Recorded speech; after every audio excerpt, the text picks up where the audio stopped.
Уважаемые подписчики, друзья, случайный зритель. Я приветствую вас на канале Роман Парфенюк. Все о монетах. Продолжаем рубрику «Монеты царской России». В сегодняшнем обзоре мы с вами рассмотрим коронационный рубль императора Николая II. Эту монету никак нельзя назвать редкой. Она есть практически у каждого нумизмата, выбравшего в качестве хобби коллекционирования серебряных монет XIX века. Если и нету, то никаких проблем с ее приобретением не возникнет. Приличный экземпляр несложно отыскать на интернет-аукционах или в нумизматических сообществах любого города. Досмотрев этот обзор до конца, вы будете уже понимать, на что стоит обратить внимание при покупке этого рубля. Какие важные участки монетного рисунка следует пристально изучить, прежде чем сделать выбор и пополнить коллекцию. Но сначала давайте поговорим о событии, которому посвящена обсуждаемая монета, о шике и блеске коронационных торжеств и трагедии Ходынского поля. Николай Александрович Романов, правящий Российской империей с 1894 года, но не короновавшийся по причине траура по отцу, императору Александру III. По сложившимся традициям должен был короноваться на царстве в Успенском соборе Московского Кремля. Приготовления к этому грандиозному событию начались 1 или же по старому календарю 13 января 1896 года, когда был издан высочайший манифест о предстоящем священном короновании их императорских величеств. А сами торжества были назначены на период с 6 по 26 мая. Друзья, даты привязаны ко дню рождения самого Николая II 6 мая и дню рождения императрицы Александры Федоровны 25 мая. Само помазание на царство должно было состояться 14 числа. Это событие обещало быть истинно великим по своим масштабам. Одной только кухонной утвари было доставлено из Санкт-Петербурга в Москву более 10 тысяч пудов. По Первопрестольной повсюду возводились праздничные шатры и павильоны.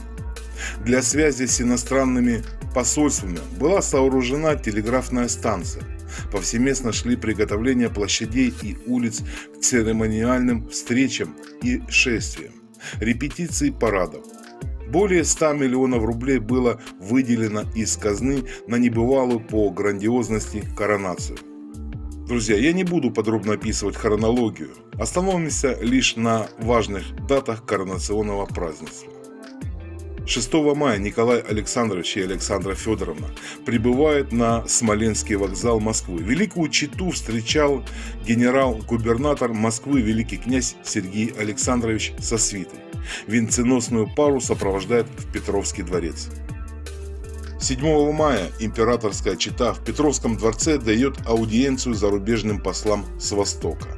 9 мая – торжественный официальный въезд в Москву в сопровождении взвода жандармов и кавалергардов, императорского личного конвоя и казаков Его Величества полка. 10-12 мая были днями приемов и аудиенций, торжественных выходов и официальных посещений. 14 мая. В яркий, солнечный и по-летнему теплый день в Успенском соборе Московского Кремля состоялась коронация Николая II. Таинство священнодействия коронования совершал первенствующий член Святейшего правительствующего Синода митрополит Санкт-Петербургский Палладий, после чего последовала литургия, в конце которой было совершено помазание императора и императрицы святым миром и причащение святых тайн. После священнодействия в окружении высокопоставленных лиц, зарубежных послов и дипломатов состоялась торжественная царская трапеза в грановитой палате Московского Кремля. 18 мая, в день народных гуляний, свершилась страшная трагедия на Ходынском поле. Именно здесь, в специально установленных павильонах, должны были раздавать бесплатное угощение. Место было выбрано явно не самое удачное для разгула многотысячной толпы. Ямы, овраги и склоны. Уже к 5 часам утра на поле было свыше 500 тысяч желающих получить царский подарок. И когда по толпе прокатился слух, что подарки уже раздают и на всех их не хватит, огромная масса людей ринулась к павильонам. И, конечно же, ограждение из почти 2000 полицейских не смогло сдержать людскую волну. Печальный итог. По официальным подсчетам погибло 1389 человек и 1300 получили увечья. По неофициальным погибло около 6000 человек. Эти данные взяты с кладбищенских ведомостей. Николай II вместе с генерал-губернатором прибыл на место трагедии. Лично посещал лазареты с ранеными. Распорядился о выплате помощи семьям погибших. И в тот же вечер отправился на бал к французскому послу. Продолжение празднования, естественно, сильно сказалось на репутации новоиспеченного императора, получившего прозвище «Кровавый». Давайте, друзья, вернемся к нашей монете. Эта монета выпущена по случаю коронации. Традиция чеканить такие монеты была широко распространена по всему миру, однако в Российской империи это был всего второй подобный случай. Первый коронационник был выпущен в 1883 году по случаю вступления на престол отца Николая II императора Александра III. До этого российские императоры ограничивались выпуском небольших тиражей коронационных медалей и массовым выпуском коронационных жетонов. К слову сказать, и памятные медали и жетоны на коронацию Николая Александровича тоже были выпущены. Жетоны были выполнены из серебра, имели массу около 7,5 грамм и диаметром около 25,5 мм. Одна сторона была украшена вензелем из букв НА Николай и Александра и короной с надписью по кругу «С нами Бог». Другая сторона имела надпись «Коронованы в Москве 1896» и венчавшую надпись «Корону». Друзья, над созданием коронационного рубля трудился известный художник-гравер Антон Васютинский, ранее уже создавший рублевый портрет Николая II для монет регулярного чекана. На коронационном рубле тот же профиль, что и на обычных годовых рублях, только выполненный в значительно меньшем размере, с обрамляющей надписью легендой «БМ.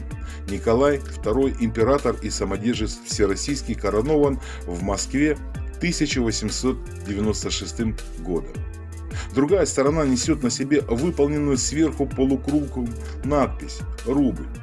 В центре, в обрамлении венка из лавровой и дубовой ветвей, скрепленных лентой, скрещенные царские регалии, скипетр и меч.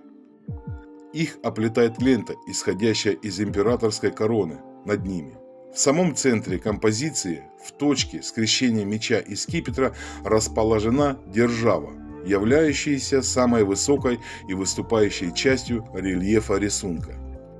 Гуртовая надпись чистого серебра, 4 золотника, 21 доля, АГ.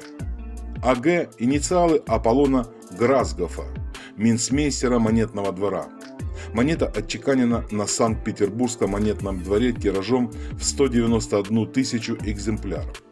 Выполнена из серебра 900 пробы и имеет вес 20 грамм. Наиболее проблемным участком монеты, на который прежде всего стоит обратить внимание при покупке подобного рубля в коллекцию, является как раз держава в центре. Трудно найти монету, у которой этот фрагмент хотя бы чуть-чуть не подтерт. Именно из-за этого, что рельефна держава выше остальных элементов композиции. Она наиболее склонна к порче при обращении и неподобающем хранении. Да и при самой чеканке штемпелями, уже изрядно поработавшими, яблоко державы изначально не будет иметь четкого прочекана. Другими проблемными элементами, страдающими при интенсивном обращении и неправильном хранении, является висок и борода императора. Зачастую они сглажены и не имеют первозданной фактурности. Друзья, в целом, как я говорил ранее, найти достойный по качеству экземпляр коронационного рубля Николая II не так и сложно. Главное, не торопиться с покупкой, тщательно изучать предлагаемый материал и проконсультироваться, конечно, по возможности, с опытным коллегой или экспертом по поводу подлинности. Поддельных монет этого типа, к сожалению, очень много. Стоимость этого рубля на аукционах от 1000 до 2000 долларов. Все будет зависеть от состояния монет.